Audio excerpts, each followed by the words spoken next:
What's up, everybody? Welcome to another episode of the Two Worlds podcast.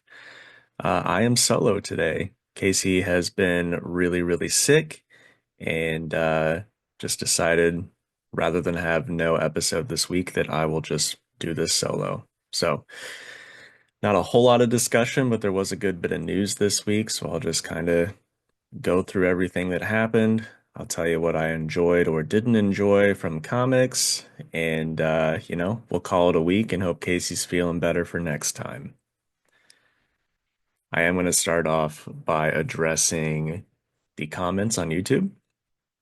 First one comes from Gerblah. He says, "Sorry, I'm slacking, guys. I'll try to be better," with a crying, sad face. For my Fantastic Four, I'm going to complain about one, the time Young Justice and Titans got canceled so that they could do Teen Titans and Outsiders. Now, I like Outsiders, but Young Justice was one of my all-time favorite books, and that run on Teen Titans was nowhere near that. I think I've said it before. I know Casey brought it up, but but put politely, it was not Young Justice. Number two, Judge Dredd Mechanismo. Don't know if I pronounced that right. So I love Dread, but this one is the one where they lost me, and I go along with most of it. So they bring in robots to be judges, which you think would be perfect. You just program them to carry out the law, and they do it. They don't even have the option to be corrupt, but Dredd is against it, saying that judges should only be human. I still don't get that. Spoilers, they end up overheating and rampaging, but still. Three, the Civil War movie. My personal thoughts about the Captain America movies aside, if they would have done this movie right, they could have made at least three of them. And even if they didn't like the theme of the comic, which was a much smarter theme in my opinion, they could have said them they could have used said movies to introduce more characters and set up more storylines and even just have more excuses to have superheroes fight. So it's all the way around a missed opportunity. Totally agree with that one. And then number four, fluorescent dinosaurs. This is a weird one, but in both Creature Commandos and Now comics, real Ghostbusters books, they had dinosaurs that looked like salamanders that were colored in with highlighters. I don't know why it bothers me so much, but it does. Like if they did Jurassic Park and all the dinosaurs came out looking like the people would be like, no, re-extinct them. It's like an assault on my senses. Well, thank you, Nick. I can't speak on all of those, but it sounds legit to me.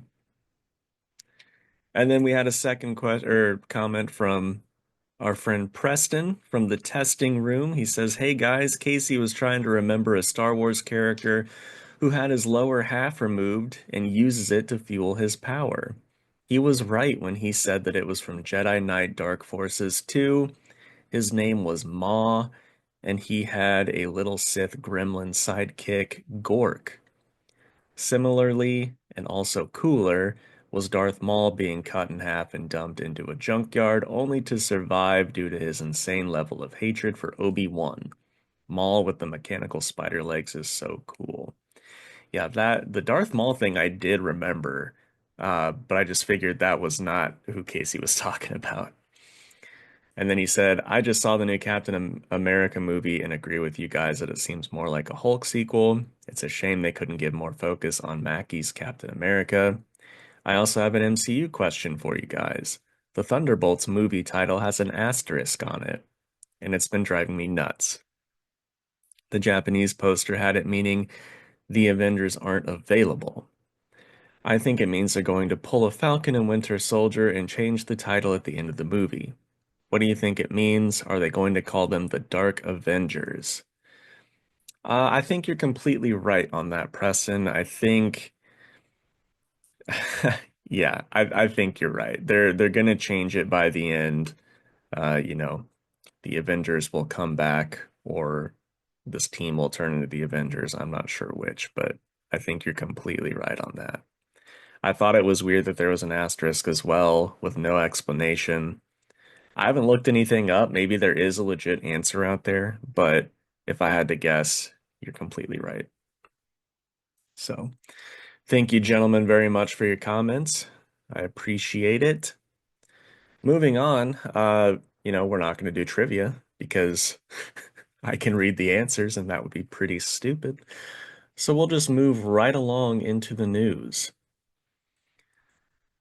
So first up, there was a new Avatar: The Last Airbender series that was announced this week for the show's 20th anniversary.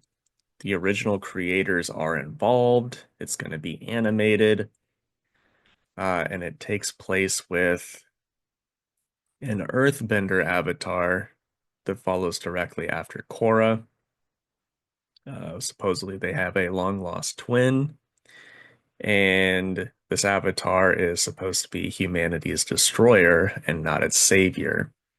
So I think that sounds super interesting. An avatar with the twin, who knows what's going to happen with powers there, if there's any shared powers. Maybe one twin knows two bending methods and the other knows the other two. Who knows? But I think that should be pretty cool, especially since the original creators are involved.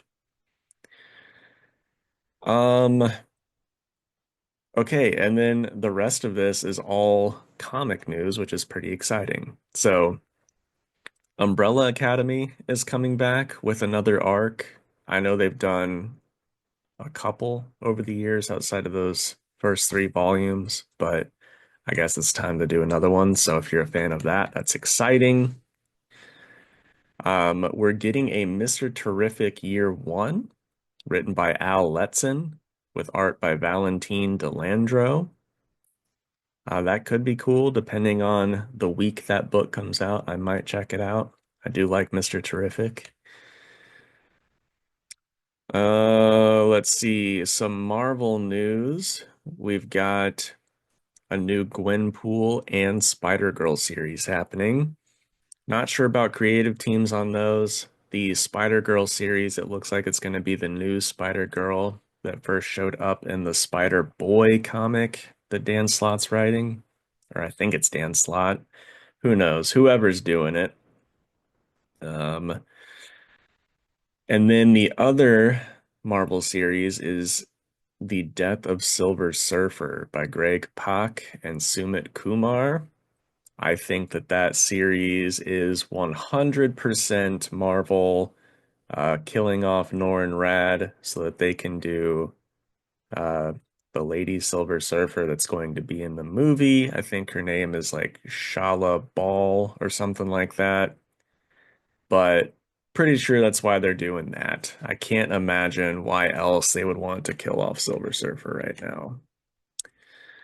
Um, And then on to DC, we've got Sophie Campbell writing and drawing a new Supergirl series.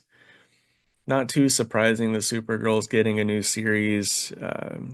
She's got that movie that's coming up in a couple years. So that should be cool. Sophie Campbell, a very good creator. So I will more than likely check that out. And then the most exciting comic news that we've had in a long time. Batman is getting relaunched in September, and it's going to be written by Matt Fraction with art by Jorge Jimenez. I, and Casey does too, both of us absolutely love Matt Fraction. I didn't think Matt Fraction would ever come back to DC. The only DC thing I can think of that he's written was the Jimmy Olsen book. I don't think he has done much else. I could be wrong on that. Um, but anyway, Fraction and Jimenez is going to be incredible. So that's all going to relaunch after Jeff Loeb and Jim Lee's Hush 2. Very, very excited. I know Casey is too. We talked about that off pod whenever it was announced. All right, and then ending the news on quite a bombshell. Marvel and DC announced that they're going to do a new crossover event. Um, the last one happened back in the 90s. Pretty much everyone likes those books, whether it's the crossover itself or like the Amalgam comics. The stories aren't perfect, but obviously any kid or adult back then saw all those characters crossing over and thought it was cool. So apparently there was a retailer summit called Comics Pro this week where uh the two, I don't know if they're editors in chief or just high up editors for Marvel and DC, talked about how putting that omnibus back into print last year was a good experience, and they thought, let's just do a new event. So I think it's just going to be two issues. Marvel's going to print one, and DC is going to print the other. So one will be called Marvel DC, and the other one DC Marvel. Um, don't know what all is going to be involved. They didn't really say. They just said that they had some cool ideas and some top creators that they were going to put on that. So cannot wait. All right, so the comics that I read this week were Challengers of the Unknown, number 3, The Incredible Hulk, 22, Question All Along the Watchtower, number 4, Zatanna, number 1, Daredevil, number 18, The New Gods, number 3, and Nightwing, number 123. So starting off, we got Nightwing, 123 by Dan Waters and Dexter Soy. It was really good. This issue deals with the gang, the Flyboys, and how they need Nightwing's help because some crazy shit that they were forced to go through. I liked it quite a bit. I think the art and the writing in this are both very cool. So I'm going to give it a 9 out of 10. Next, we've got The New Gods, number 3. It's by Ram V, Evan Cagle, and Riccardo Federici. This was cool because Riccardo did like a bunch of stuff that happened in the past, which is like a myth almost, which I really enjoyed. And then Evan Cagle did all the current day stuff, which was basically Barda and Mr. Miracle finally seeing Oberyn and asking for his help um, to watch the baby while they fought. But this was really, really good. I mean, art is just out of this world with those two working on it. And I really like the story too. So um, it's probably a 9.5. It's more than likely my pick of the week. Then we've got Daredevil 18 by Saladin Ahmed and Aaron Guter. And this book was really good. The first several pages of this were Matt and Foggy in a courtroom battle. And, we find out that Pride is the one who's taken over Foggy. Stuff happens, and then Matt finds out that, where Cole and the others are being kept. So he goes there as Daredevil, and, there's a big old monster there. So it was really, really fucking good too. I'm gonna give that a 9 out of 10. Then we've got Zatanna number 1 by Jamal Campbell. I think a lot of people were looking forward to this one this week. I mean, the art was just absolutely out of this world. Just gorgeous work by Campbell. But I like the story too. There's a lot of cool magic. Zatanna's going out on a tour and she gets caught up in some crazy dark magic stuff with this character called like Lady White, I think, or the White Lady, one of the two. But ends on a cliffhanger. I thought it was really good. I'm totally on board for the next issue. Gonna give it probably an 8 out of 10. Then we've got The Question All Along the Watchtower, number 4. Um, this is written by Alex Segura, and the art is by Sion Tormi and Raul Fernandez. This issue's okay. A lot of it is, Renee just trying to convince Animal Man, who was taken over by Cyborg Superman and Eradicator, to snap out of it and help, which works. And they're able to get free, set Batwoman free, and then they go to uh, engage Cyborg Superman, and shit hits the fan yet again. So we'll have to see if she can convince everybody to break free of their little spell. But it was all right. I'm going to give it a 7 out of 10. I like the art in it. Then we've got Incredible Hulk number 22. It's by Philip Kennedy Johnson with art by Nick Klein. I love this book a lot. Nick Klein's art is so good. And, in this banner tries to convince Charlie that she needs to go see Doctor Strange to learn how to control this monster that's inside of her. And as they're walking, she finds this group of kids playing basketball and she wants to play with them. So she does this really creepy skin shedding thing and looks like a different person and goes and plays with them. And then one of these little gremlin things from a previous issue finds her old skin and puts it on and goes and talks to Hulk. And I think they're probably going to fight next issue. So, anyway, I loved it. I thought it was awesome. I'm going to give it a 9 out of 10. And finally, we've got Challengers of the Unknown number 3. It's by Christopher Cantwell with art by Sean Izaakse. Um, yeah, in this one, the Challengers team up with the Atom and go to Dinosaur Island, where they find these characters named Anthro and Embra, and they're super smart. And it's like, why are they so smart? This one, Anthro is literally a Cro-Magnon, and they find out they're students of this character called the Optimum, and we find out that the Optimum is just one of the members. I think his name's Walter, of the Challengers, but from the far future. And he's like all knowing. He's figured out the life and anti-life equation, and it has made him into this very powerful, very smart being. And yeah, stuff kind of devolves from there. And then the Challengers decide that they're kind of done playing nice with the Justice League since Mr. Terrific doesn't seem to trust them. And it kind of ends with saying, we'll shut this watchtower down if need be. So we'll see what happens from there.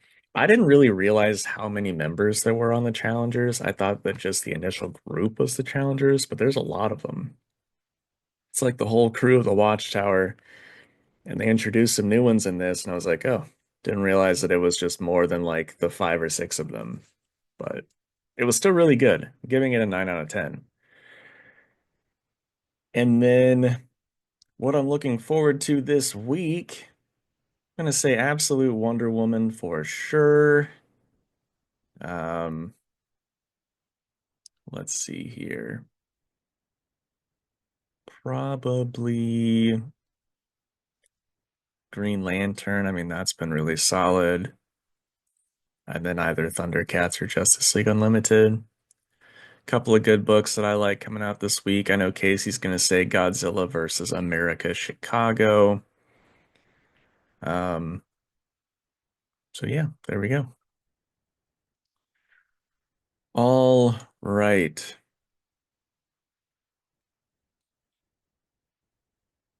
I'm not going to do a Fantastic Four because it's just me, and Casey usually comes up with those topics. So I guess that's pretty much it. Very short and sweet episode. Um, but like I said, we didn't want to skip this week. Um, and there was a lot of exciting news to talk about that I didn't want to bring up 2 weeks after it happened. So appreciate you guys hanging out with me. Hope you all have a great week.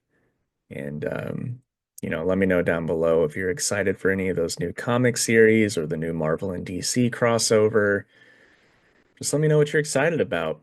And, you know, I'd love to stay and chat, but I gotta go to work soon. So I'll catch you on the next one. See ya. Thank you for listening to the Two Worlds Podcast. You can follow us on Instagram at Two Worlds Pod, on Twitter at two_worlds_PC, and on Facebook at facebook.com/twoworldspodcast. You can email us with any questions or comments at twoworldspodcast@gmail.com, and if you would, please subscribe to our YouTube channel. We are Two Worlds Podcast on YouTube.